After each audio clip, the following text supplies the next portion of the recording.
당신이 매일 밤 숨쉬는 공기 속에는 눈에 보이지 않는 침입자가 숨어 있습니다. 그 침입자는 결코 먼 곳에서 오지 않습니다. 바로 당신 침실 안에서 하루 24시간 쉼없이 몸속으로 들어오고 있습니다. 더 충격적인 건 그 물건이 보기에는 전혀 해롭지 않고 오히려 집을 더 깨끗하고 아늑하게 만든다고 생각되는 것이라는 사실입니다. 저는 25년 동안 환경의학과 호흡기 질환을 연구하며 수천 명의 환자를 만났습니다. 그 과정에서 제가 내린 결론은 간단했습니다. 사람을 가장 위협하는 건 밖이 아니라 집 안이라는 것. 그리고 그 중에서도 우리가 전혀 경계하지 않는 물건들이 가장 무섭다는 것입니다. 오늘 저는 당신이 전혀 생각지 못했던 침실 속 5가지 물건을 하나씩 밝히겠습니다. 마지막까지 들으신다면 오늘 밤 당신의 침실 풍경은 완전히 달라질 것입니다. 커튼은 단순한 장식이 아닙니다. 낮에는 햇빛을 막고 밤에는 외부 시선을 차단하며 집을 한층 포근하게 만드는 역할을 합니다. 하지만 이 커튼이야말로 침실 공기 오염의 주요 원인 중 하나라는 사실을 아는 사람은 많지 않습니다. 커튼은 하루 종일 공기와 직접 맞닿아 있습니다. 창문 틈새로 들어오는 먼지와 미세먼지가 가장 먼저 달라붙는 곳이 바로 커튼입니다. 특히 두꺼운 암막 커튼이나 벨벳 재질 커튼은 먼지가 섬유 틈새 깊숙이 파고들어 쉽게 빠져나오지 않습니다.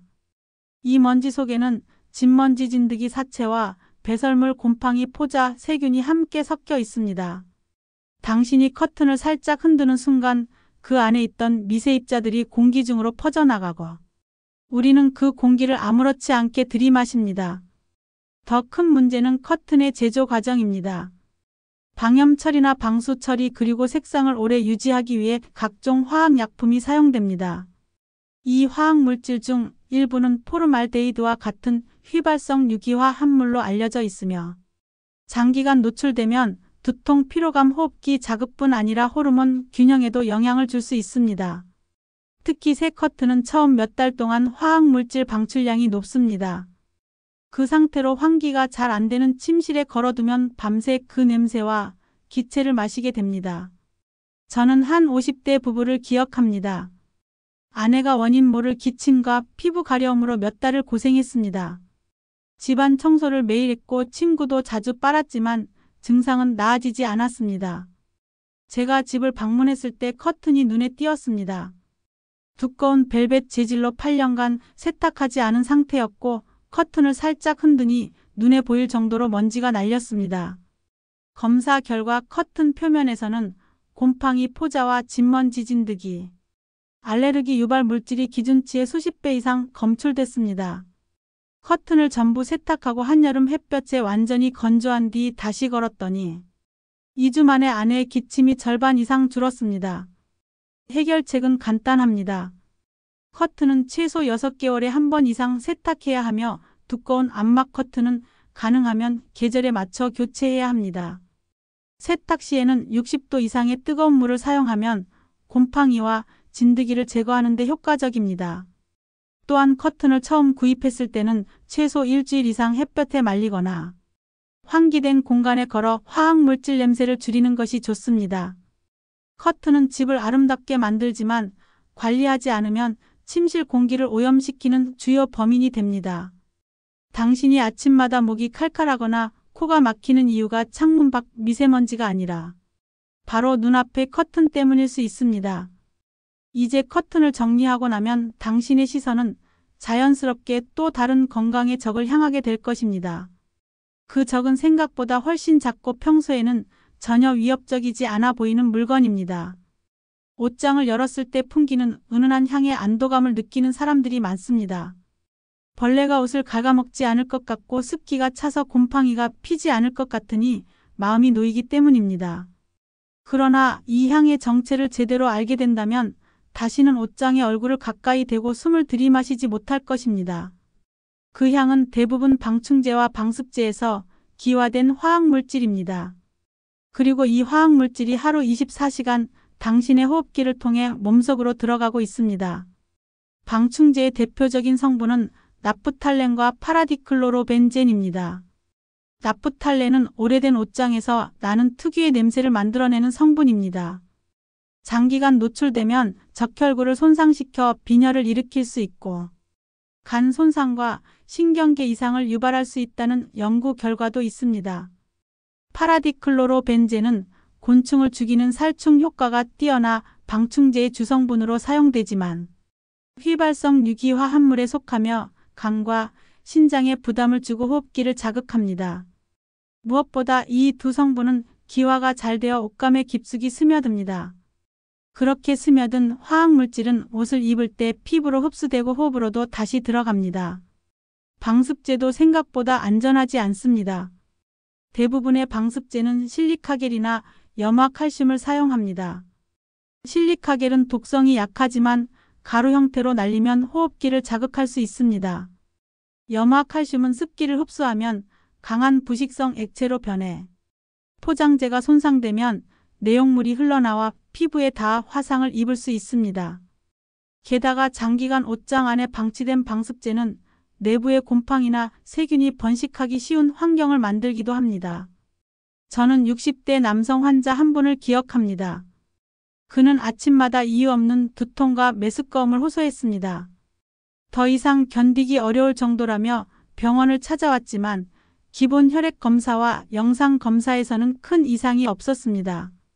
증상은 아침에 옷을 갈아입을 때 심해졌고 집을 방문해 생활 환경을 확인하니 원인이 금세 드러났습니다. 옷장 문을 열자마자 강한 화학 냄새가 느껴졌습니다. 안에는 방충제가 10개 넘게 걸려 있었고 일부는 포장이 찢어져 내용물이 흘러나와 옷감에 직접 닿아 있었습니다. 또 방습제도 여러 개가 구석구석 놓여 있었는데 그중 절반은 이미 내용물이 물처럼 변해 있었습니다. 결국 이 화학물질을 매일 흡입하면서 아침마다 증상이 나타났던 것입니다.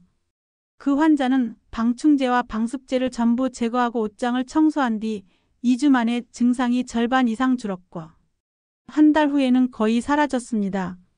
문제는 많은 사람들이 이 위험성을 전혀 인식하지 못한다는 점입니다. 심지어 새 옷에도 벌레가 생길까 봐 방충제를 더 많이 넣는 경우도 있습니다. 하지만 방충제는 벌레뿐 아니라 사람에게도 독이 될 수 있습니다. 특히 환기가 잘 되지 않는 좁은 옷장에서 농도가 쉽게 높아집니다. 그리고 옷을 꺼낼 때마다 화학물질이 다시 공기 중으로 퍼집니다. 해결책은 어렵지 않지만 반드시 습관을 바꿔야 합니다. 첫째, 방충제는 꼭 필요할 때만 사용하고 포장이 손상되면 즉시 폐기해야 합니다. 둘째, 방습제는 내용물이 변하거나 포장이 손상되면 즉시 교체하고 사용 후에는 반드시 손을 씻어야 합니다. 셋째, 옷장은 계절이 바뀔 때마다 옷을 전부 꺼내어 햇볕에 말리고 내부를 환기해야 합니다. 넷째, 가능하면 천연 소재의 방충 방법을 사용해 보는 것도 좋습니다.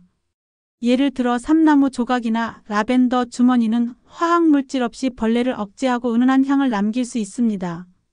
옷장은 옷을 보관하는 안전한 공간이어야 합니다. 하지만 무심코 넣어둔 방충제와 방습제가 옷을 지키는 대신 우리의 건강을 서서히 갉아먹을 수 있습니다.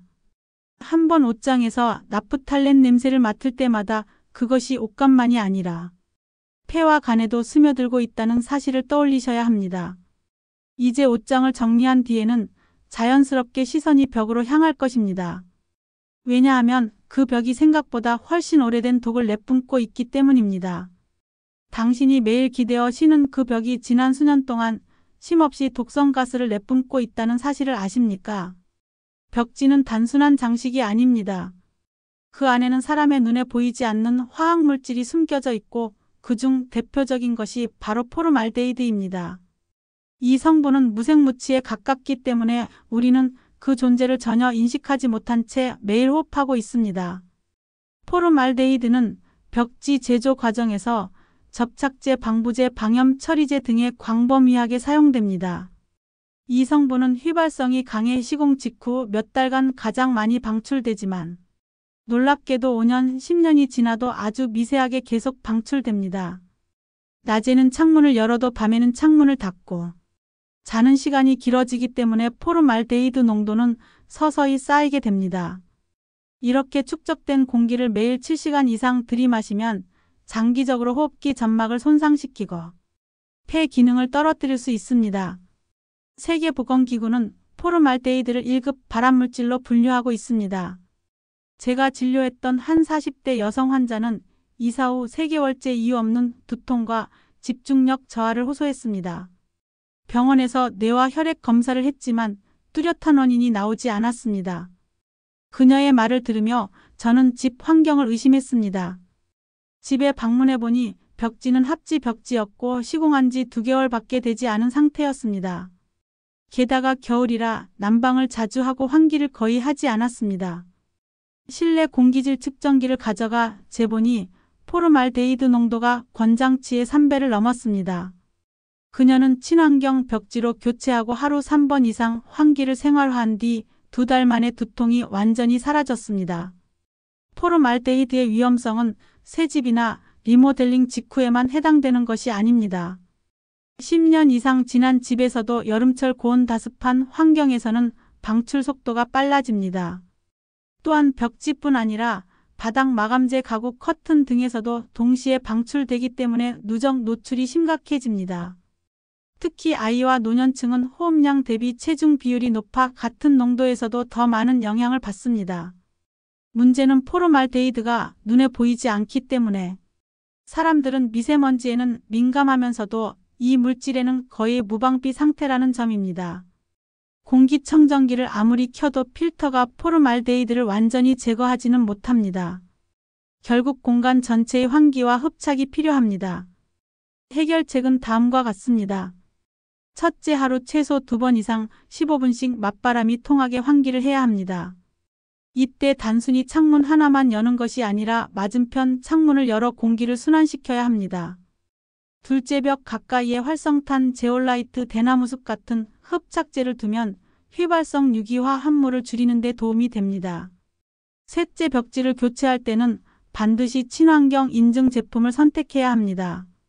시공 후에는 최소 1달 이상 창문을 열어 환기하고 가구나 침대를 벽에서 10cm 이상 띄워놓아 공기순환을 원활하게 해야 합니다. 제가 본 한 노부부의 사례는 이 문제를 더 분명하게 보여줍니다. 이 부부는 새로 이사한 아파트에서 지내며 기침과 콧물에 시달렸습니다.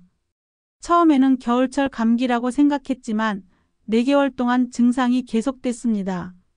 측정 결과 포름알데히드 농도가 높았고 환기량이 부족했습니다. 부부는 벽지를 전부 친환경 제품으로 바꾸고 매일 오전과 오후에 환기했습니다. 그 후 기침이 사라지고 식욕과 수면의 질이 눈에 띄게 좋아졌습니다. 벽은 집의 가장 넓은 면적을 차지합니다. 그 넓은 표면이 24시간 미세한 독성가스를 내뿜고 있다고 생각하면 결코 가볍게 넘길 수 없습니다. 당신이 요즘 들어 이유 없이 두통이 잦아지고 피로가 쌓이며 목이 칼칼하다면 그 원인은 밖이 아니라 바로 눈앞의 벽일 수 있습니다. 이제 벽의 위험성을 알았다면 자연스럽게 시선은 바닥과 가구 쪽으로 내려갈 것입니다. 그곳에는 전자파와 먼지와 과열이라는 3가지 위험을 동시에 품은 물건이 있습니다. 바로 침대 옆 멀티탭과 전선 더미입니다.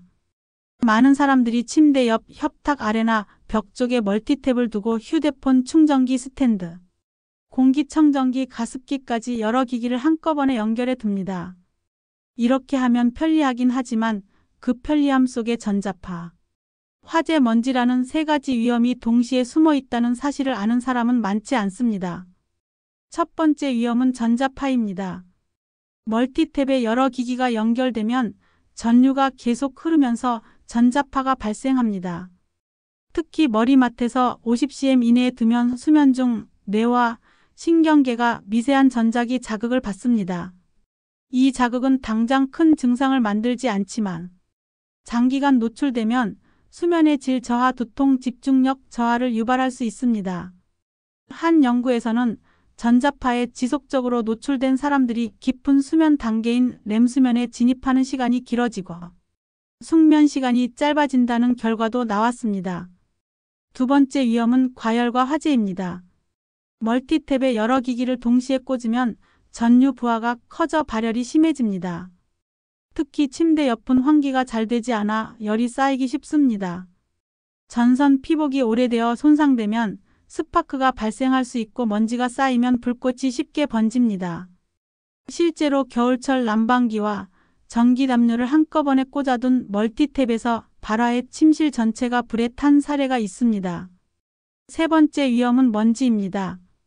멀티탭과 전선은 바닥에 붙어 있어 먼지가 잘 쌓입니다. 이 먼지가 습기와 결합하면 전기 부품 사이에서 누전이 발생할 수 있습니다. 또 먼지 자체도 진먼지 진드기와 곰팡이 포자의 서식지가 되며 공기질을 악화시킵니다. 제가 진료했던 한 50대 여성 환자는 이유 없이 아침마다 두통과 어지럼증이 심하다고 호소했습니다. 수면 검사와 혈액 검사에서 특별한 이상은 없었지만 생활 습관을 살펴보니 침대 옆에 멀티탭이 있었고 휴대폰, 태블릿 조명, 공기청정기, 가습기까지 6개 기기를 동시에 연결해 두고 있었습니다. 멀티탭은 침대 헤드 바로 밑에 있어 머리에서 불과 30cm 거리에 있었습니다. 그녀에게 멀티탭 위치를 2m 이상 떨어뜨리고 사용하지 않는 기기는 빼도록 조언했고 2달 후 두통 빈도가 절반 이하로 줄었습니다. 해결책은 크게 3가지입니다. 첫째, 멀티탭은 침대에서 최소 1.5m 이상 떨어진 곳에 두어야 합니다. 둘째, 사용하지 않는 기기는 반드시 플러그를 뽑아두고 멀티탭 전원 스위치를 꺼야 합니다. 셋째, 먼지가 쌓이지 않도록 주 1회 이상 청소하고 3년 이상 사용한 멀티탭은 교체하는 것이 안전합니다. 멀티탭과 전선 더미는 보기에는 단순한 생활 도구이지만 전자파와 화재 위험, 그리고 공기오염까지 유발하는 복합적인 위험 요소입니다. 특히 침실은 하루에 3분의 1을 보내는 곳이므로 이런 위험에서 최대한 멀어져야 합니다. 이제 침대 옆 바닥을 치우고 나면 시선은 자연스럽게 또 다른 곳으로 향하게 될 것입니다. 그곳은 보기에는 생기와 자연을 주는 것 같지만 사실은 병원성 미생물의 온상이 될 수 있는 물건입니다. 바로 침실 속 화분과 그 토양입니다. 침실 한쪽에 놓인 초록빛 화분은 보기만 해도 마음이 편안해지고 공기가 맑아지는 것 같은 기분을 줍니다. 그래서 많은 사람들이 침실에 화분을 두고 산소를 공급받는다고 믿습니다. 하지만 화분 속 토양이 어떤 환경을 만들고 있는지 알게 된다면 그 믿음이 순식간에 깨질 수 있습니다. 토양은 단순한 흙이 아닙니다. 그 안에는 각종 곰팡이와 세균이 서식할 수 있는 영양분이 가득 들어 있습니다. 특히 실내 화분은 야외와 달리 햇볕이 직접 닿지 않고 통풍이 잘 되지 않아 곰팡이가 번식하기에 최적의 환경이 됩니다. 토양 속 곰팡이는 포자를 만들어 공기 중에 퍼뜨리는데 이 포자는 매우 작아 코와 입을 거쳐 폐 깊숙이 들어갈 수 있습니다. 건강한 사람도 장기간 노출되면 알레르기 비염이나 천식이 악화될 수 있고 면역력이 약한 노년층은 폐렴이나 기관지염 같은 호흡기 질환에 걸릴 위험이 커집니다. 제가 기억하는 60대 여성 환자가 있습니다. 그녀는 몇 달째 침실에서만 기침과 코막힘이 심해져 잠을 설치고 있었습니다. 외출을 하면 증상이 완화되고 집에 돌아오면 다시 심해졌습니다. 집을 방문해 보니 침대 머리맡에 큰 화분이 있었고 토양 표면이 하얗게 변해 있었습니다. 현미경 검사 결과 그 하얀 가루는 곰팡이 균사였고 포자 수치가 매우 높았습니다. 그 화분을 다른 공간으로 옮기고 토양을 전부 교체한 뒤 2주 만에 그녀의 증상은 거의 사라졌습니다. 화분은 세균의 서식지가 되기도 합니다. 물 주기가 일정하지 않거나 배수가 잘 되지 않으면 토양 속에 물이 고여 세균이 번식합니다. 특히 녹농균 같은 병원성 세균은 호흡기를 통해 들어오면 폐에 염증을 일으킬 수 있습니다. 또한 화분 받침대의 고인물은 모기나 다른 곤충이 알을 낳는 장소가 되기도 합니다. 해결책은 명확합니다. 첫째, 침실에 화분을 두더라도 크기를 작게 하고 침대에서 최소 2m 이상 떨어진 곳에 두어야 합니다. 둘째, 토양 표면에 곰팡이가 생기면 즉시 제거하고 흙을 새로 교체해야 합니다. 셋째, 배수가 잘 되도록 하고 물은 과도하게 주지 말아야 하며 받침대 물은 항상 버려야 합니다. 넷째, 한 달에 한 번은 화분을 햇볕에 두어 토양을 건조시키는 것이 좋습니다.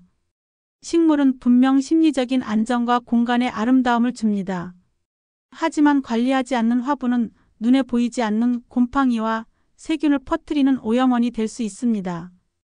특히 침실처럼 장시간 머무는 공간에서는 이런 위험이 더 크게 작용합니다. 이제 당신의 침실을 둘러보며 생각해 보십시오. 아름다움을 위해 둔 그 화분이 과연 건강에도 도움이 되고 있는지 반드시 알아야 합니다. 지금까지 언급한 모든 위험 요소와는 전혀 다른 모습으로 찾아옵니다. 겉으로는 깨끗하고 안전해 보이지만 실은 건강을 조용히 갉아먹는 장기적인 함정을 숨기고 있는 물건입니다. 당신의 침실은 분명히 편안하고 안전해야 하는 곳입니다. 하루의 피로를 풀고 마음을 내려놓는 유일한 공간이어야 합니다. 하지만 오늘 우리가 함께 확인한 5가지 물건은 그 안에서 조용히 당신의 건강을 갉아먹고 있었습니다. 아무렇지 않게 걸려있는 커튼 속에 숨어있던 세균과 화학물질, 옷장을 열 때마다 은은한 향으로 위장한 방충제와 방습제의 독성, 벽지에서 수년 동안 조금씩 흘러나오던 포름알데히드, 편리하다고 머리맡에 둔 멀티탭과 전선 더미의 전자파와 화재 위험, 그리고 생기와 공기를 준다고 믿었던 화분 속 토양의 곰팡이와 세균.